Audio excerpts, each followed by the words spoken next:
Coca-Cola தடை பண்ணா அமெரிக்காக்காரன் case போடுறான், நூடுல தடை பண்ணா சைனாக்காரன் கேஸ் போடுறான்னா, ஹெலிகாப்டர் பார்த்து கும்பிடாங்கன்னா உருதுக்காரன் கேஸ் போடுறான். நிறுத்து, இதோட நிறுத்து.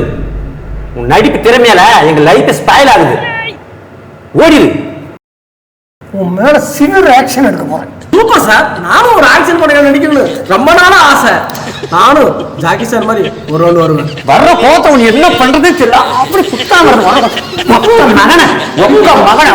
நடிப்பா நடிப்பு. உனக்கு கிடைச்ச ஒரு சான்ஸ் தரேன். இப்போ ஒரு டைலாக் கொடுப்பான், அது நீ ஒழுங்கா பேசணும். சரி, அப்படி நீ ஒழுங்கா பேசல கிசுக்கு தான். வேகமா போறதுக்காடா வண்டி, ஒரு இடத்துல இருந்து இன்னொரு இடத்துக்கு போறதாண்டா வண்டி. காய்கறிக்கு போனா ஹெல்மெட் போடணும். அப்பேற்பட்ட வண்டியை ஹெல்மெட்டை ஏன்டா போடுற? வண்டி, காய்கடை, ஹெல்மெட். வண்டி, காய்கடை, ஹெல்மெட். ஐயோ கம்மல், ஐயோ சிம்பிள், ஐயோ தமிழ் நர்சு நிறுத்துறா. உன் கடைசி ஆசை என்னன்னு சொல்லிடு. Subscribe to Varma studio official.